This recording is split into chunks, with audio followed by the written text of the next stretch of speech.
할렐루야. 지난 한 주 동안 평안히 잘 지내셨습니까? 오늘 거룩한 성일입니다. 코로나로 인하여 오늘도 비대면 유튜브로 하나님께 예배드립니다. 예배드리는 화진교회 성도 여러분에게 하나님의 크신 은혜와 평강이 넘치시기를 주님의 이름으로 축원드립니다. 우리 다 같이 찬송가 151장 만왕의 왕 내 주께서 부르시겠습니다.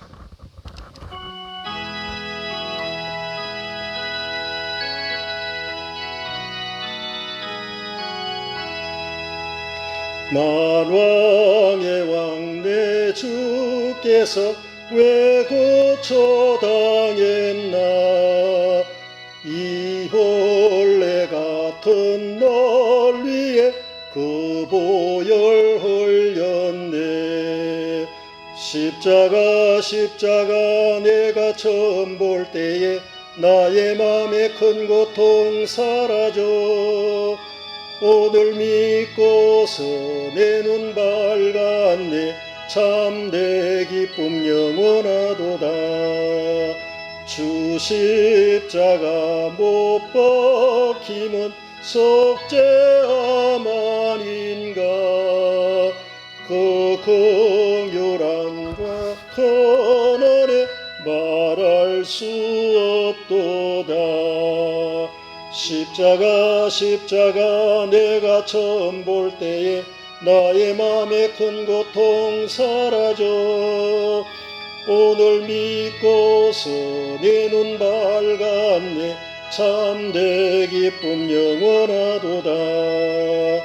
너를 얻어 그 큰 은혜 다 갚을 수 없네. 나 주님께 몸 바쳐서 주의 일 힘쓰리. 십자가 내가 처음 볼 때에 나의 맘에 큰 고통 사라져. 오늘 믿고서 내 눈 밝았네. 참내 기쁨 영원하도다. 기도드리겠습니다. 우리에게 참된 평안과 안식을 주시는 하나님 아버지, 코로나로 힘들어하고 방황하던 저희들이 거룩한 주일 아침 하나님을 경배하려고 주님 앞에 모였습니다. 예배하는 이 시간 저희들의 귀를 열어 선한 목자가 되시는 주님의 음성을 들을 수 있게 하여 주시옵소서. 우리의 영안을 열어 창조주 하나님의 영광을 보게 하여 주시옵소서. 성령님으로 충만케 하사 진리의 말씀으로 배부르게 하여 주시옵소서. 풍성한 은혜를 받아 우리 영혼이 참된 만족을 누리는 복된 시간이 되게 하여 주시옵소서. 모든 영광을 성삼위 하나님께 올려드리오며 예수님의 이름으로 기도드리옵나이다. 아멘. 이 시간 구윤정 목사님 나오셔서 성경 봉독과 하나님의 말씀을 선포하겠습니다.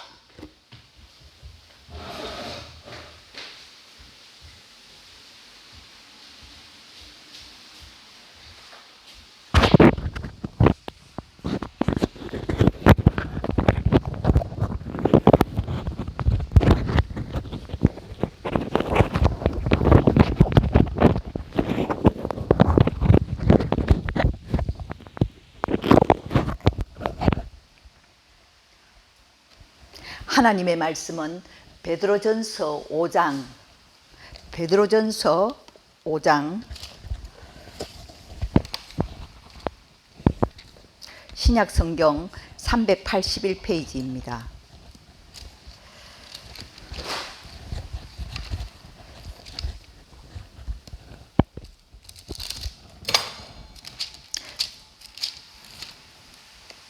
베드로전서 5장 1절부터 9절까지의 말씀입니다. 신약성경 381쪽입니다. 우리 다 같이 한 목소리로 합독하시겠습니다.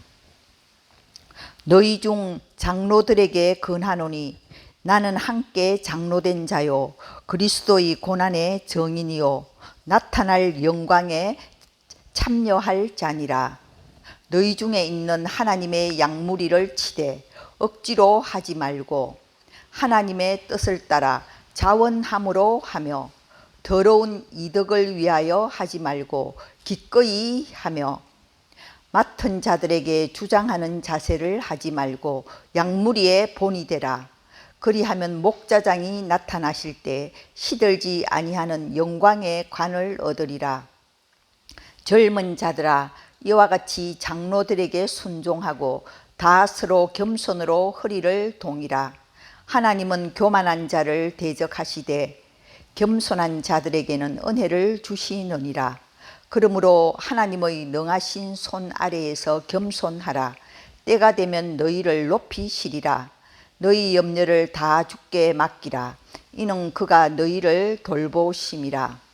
근신하라 깨어라. 너희 대적마귀가 우는 사자같이 두루 다니며 삼킬 자를 찾나니 너희는 믿음을 굳건하게 하여 그를 대적하라.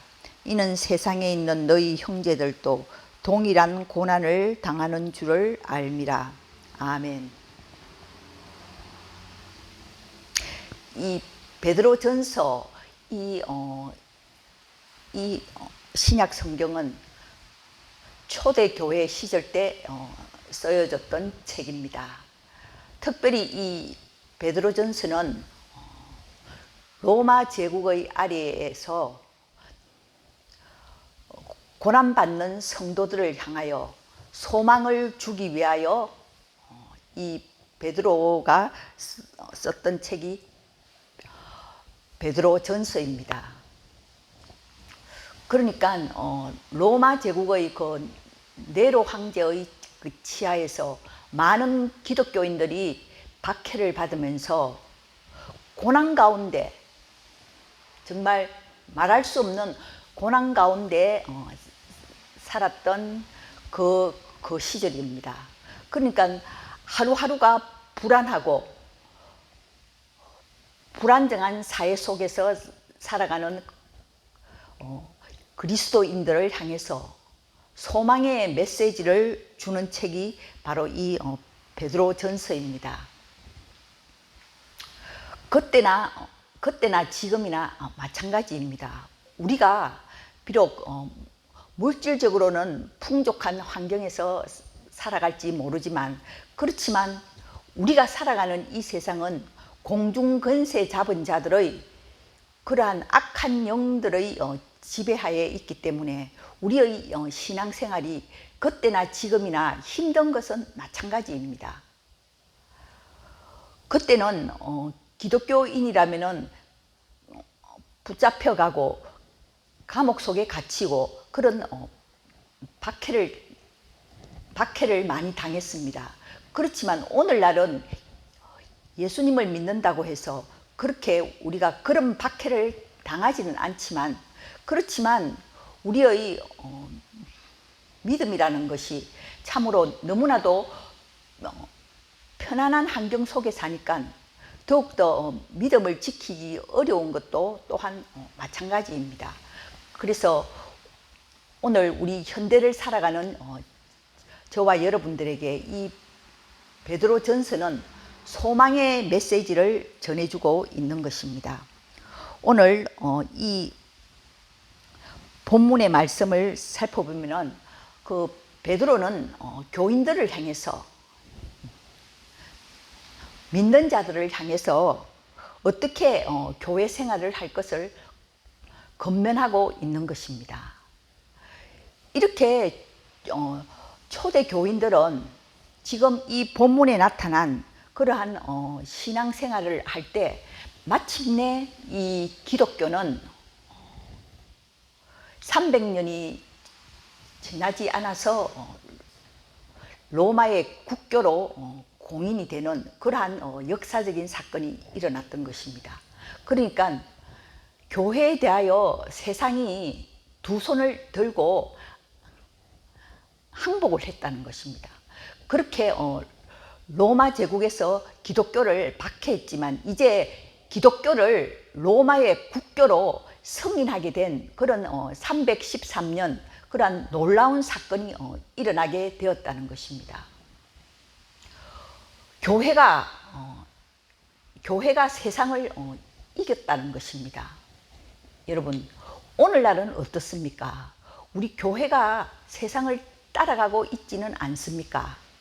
우리가 그런 현실을 생각하면서 우리 교회가 어떻게 하면은 세상을 이기고 죄악을 이기고 정말 이 교회가 승리할 수 있는 그러한 교회가 될 수 있는지 오늘 이 본문을 통하여 살펴보고자 합니다. 오늘 1절을 보면은 너희 중 장로들에게 권하노니, 장로들에게 권하노니, 이 장로라는 것은 그 당시에는 한 지파의 우두머리를 가리키는 말이었습니다. 그러니까 장로들이라 하면은 한 지파의 우두머리요, 또한 가장 그 가문의 연장자를 장로라고 그렇게 지칭을 했습니다. 그러니까 한 지파의 우두머리요, 또한 그 가문의 연장자요. 그러니까 신앙의 경륜이 오래된 사람들이죠. 그러한 장로들에게 권하노니, 나는 함께 장로된 자요. 베드로도 자신을 가리켜서 장로라고 지칭하고 있는 것입니다. 그 당시에 대부분의 사도들이 장로라는 그러한 지칭을 받았습니다. 나는 함께 장로된 자요, 그리스도의 고난의 증인이요, 나타날 영광에 참여할 자니라. 예수님께서 십자가에 못 박히신 그러한 사건에 대하여 증인이라는 것입니다. 증인이요, 또한 나타날 영광에 참여할 자니라. 나타날 영광에 참여할 자니라. 이 예수님께서는 십자가에서 고난을 당하셨기 때문에 하나님으로부터 높임을 받는 영광을 받으셨습니다. 이처럼 고난과 영광은 동전의 양면과 같은 것입니다. 지금 베드로는 그렇게 말하고 있습니다. 우리가 이렇게 기독교인들이 고난을 받는다는 것은 바로 그런 하나님의 영광에 참여하는 일이다. 고난을 통과한 후에 영광을 받는 것이다. 이렇게 말하고 있는 것입니다. 그래서 이런 장로들을 향하여, 교회 안에서 연장자들, 지도자들을 향하여 이렇게 말하고 있습니다. 2절을 보면은 너희 중에 있는 하나님의 양무리를 치되, 너희 중에 있는 하나님의 양무리를 치되 억지로 하지 말고 하나님의 뜻을 따라 자원함으로 하며, 더러운 이득을 위하여 하지 말고 기꺼이 하며. 교회의 지도자가 되는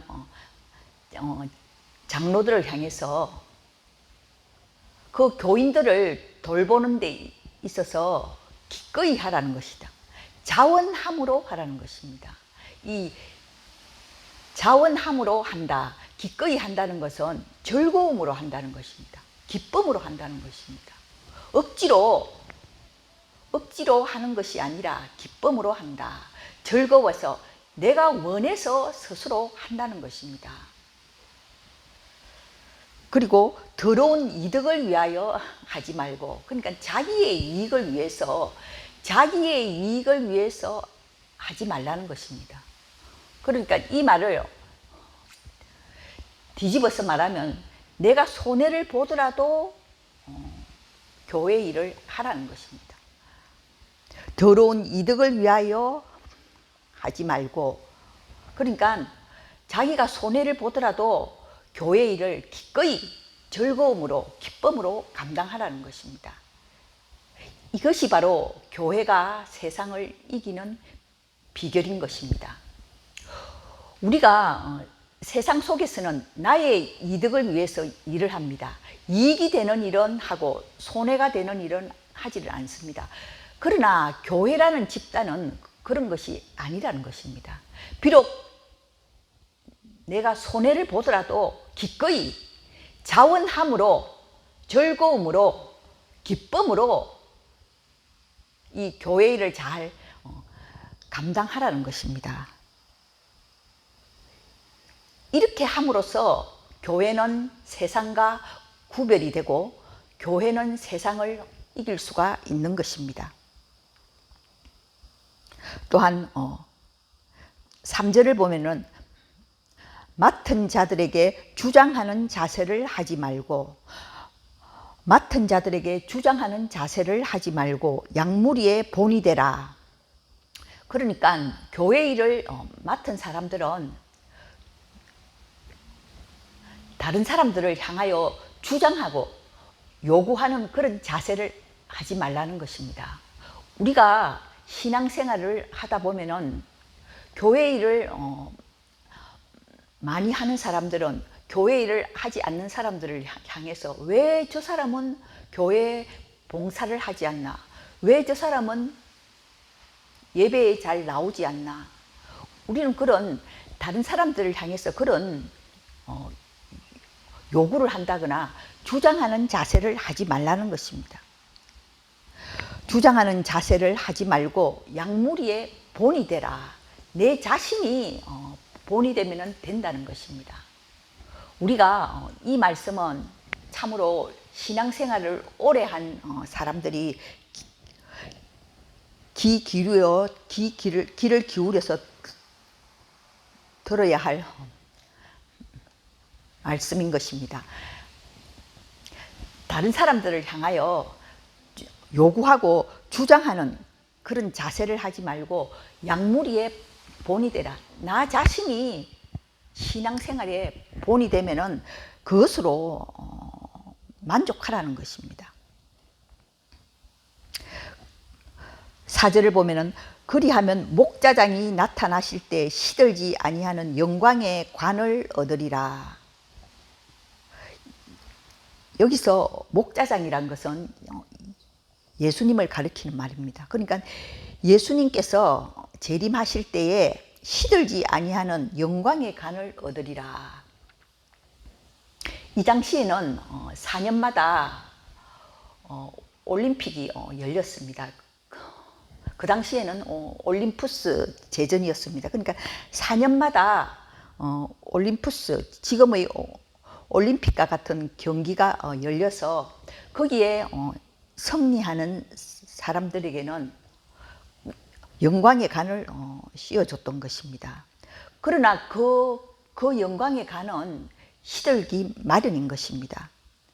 그렇지만 하나님께서 우리에게 나타나셔서 우리의 머리에 씌워진 그런 영광의 관, 면류관은 시들지 아니하는 그러한 생명의 면류관을 우리가 얻게 될 것이라는 것입니다. 이처럼 우리가 교회 생활을 하면서 양무리의 본이 되면서 그리고 억지로 하지 아니하고 기꺼이 즐거운 마음으로 기쁜 마음으로 자기의 이익을 위해서 하지 않고 손해를 보더라도 주의 일을 잘 감당하는 사람들에게는 예수님께서 재림하실 때 시들지 않은 영광의 관을 씌워줄 것이라고 약속하고 있는 것입니다. 또한 5절을 보면은 젊은 자들아 이와 같이 장로들에게 순종하고 다스로 겸손으로 허리를 동이라. 하나님은 교만한 자를 대적하시되 겸손한 자들에게는 은혜를 주시느니라. 또한 6절을 보면은 그러므로 하나님의 능하신 손 아래에서 겸손하라. 때가 되면 너희를 높이시리라. 또한 성도들을 향하여 겸손하라는 그러한 말씀을 하고 있습니다. 이 겸손이라는 것은 우리 믿는 자들, 우리가 예수님을 믿고 예수님을 신뢰하는 사람들의 그 특징이 바로 겸손인 것입니다. 제가 지난 시간에도 겸손에 대해서 말씀을 드렸는데요. 이 겸손이라는 것이 굉장히 어려운 것이죠. 이스라엘 백성들도 하나님께서 그 자녀들을 겸손하게 만드시는데 40년이라는 그런 시간이 걸렸듯이 우리 그리스도인에게 있어서 최고의 덕목은 바로 이 겸손인 것입니다. 그래서 서로 겸손하라. 왜 우리가 겸손해야 합니까? 거기 6절을 보면은 그러므로 하나님의 능하신 손 아래에서 겸손하라. 때가 되면 너희를 높이시리라. 7절을 보면은 너희 염려를 다 주께 맡기라. 이는 그가 너희를 돌보심이라. 오늘 본문에 보면은 염려를 다 주님 앞에 맡겨라. 염려를 다 주님 앞에 맡겨라는 것입니다. 왜냐? 우리 주님은 능하신 손이기 때문이다. 능력 있는 손이기 때문이라는 것입니다. 하나님은 강한 손과 능력 있는 손으로 이스라엘 백성들을 애굽에서 구원하시고 홍해 바다를 가르신 그런 기적의 하나님이 아니십니까? 그래서 그런 능력의 하나님, 그런 하나님의 손은 능력이 있는 능하신 손이기 때문에 우리가 염려를 모두 다 주님 앞에 다 맡길 수가 있다는 것입니다. 우리의 모든 염려를 다 주님 앞에 맡길 때 바로 그 사람이야말로 겸손한 사람이라는 것입니다. 우리가 어떻게 하면 겸손한 사람이 될 수가 있을까요? 오늘 본문에 보면은 겸손의 방법으로서 염려를 다 주님 앞에 맡기는 사람, 나의 모든 염려와 걱정을 다 주님 앞에 맡기는 사람이야말로 그 사람이야말로 겸손한 사람이라는 것입니다. 내 근심과 내 걱정을 내 힘으로 해결해 보겠다. 내 지혜로 해결해 보겠다. 그렇게 생각하는 사람이야말로 하나님 앞에 교만한 사람이라는 것입니다. 그러므로 하나님의 그 능하신 손 아래에서 우리가 겸손하게 살아가는 방법은 우리의 모든 염려를 다 주님 앞에 맡기는 것입니다. 우리의 염려를 다 주님 앞에 맡길 때 바로 우리는 겸손한 신앙생활을 할 수가 있는 것입니다. 이렇게 우리가 모든 염려를 하나님 앞에 다 맡기며 겸손하게 살아갈 때 또한 마귀도 역사한다는 것입니다. 마귀가 우리를 충동질하려고, 마귀가 우리를 교만하게 만들려고 또한 마귀도 동시에 역사한다는 것입니다. 그때 우리가 취해야 할 행동이 무엇입니까? 근신하라, 깨어라. 근신하라, 깨어라. 너희 대적 마귀가 우는 사자같이 두루 다니며 삼킬 자를 찾나니. 우리가 마귀를 대적하는 방법은 무엇입니까? 근신하라. 이 근신하라는 뜻은 자신의 생각을 통제하라는 것입니다. 자신의 생각을 조절하라는 것입니다. 그러니까 우리가 아무 생각이든지 다 이렇게 한다는 것, 이 어떤 생각이든지 다 허용한다는 것은 바로 마귀로부터 공격을 받는 것입니다. 그러므로 이 마귀의 공격으로부터서 우리를 지킬 수 있는 방법은 근신하는 것, 내 생각을 통제한다는 것입니다. 자신의 생각을 통제하고 조심하고 그렇게 바로 살아가는 것이 마귀를 대적하는 방법인 것입니다.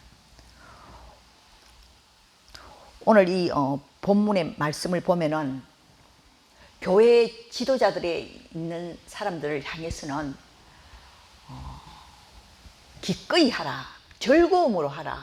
기쁨으로 하라. 자기의 이익을 따지지 말고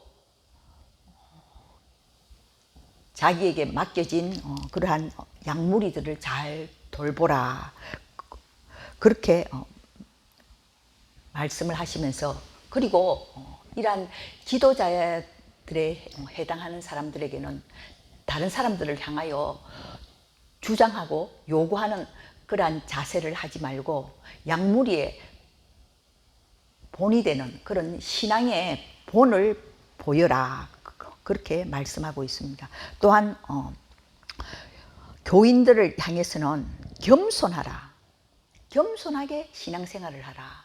즉 바로 이 겸손이라는 것은 바로 순종하면서 헌신하면서, 그리고 모든 염려를 다 하나님 앞에 맡기면서 그렇게 겸손하게 신앙생활을 하면서, 또한 늘 자기의 생각을 통제하고 조심하면서 그렇게 신앙생활을 하는 이러한 교회가 될 때, 이러한 교회는 그야말로 세상과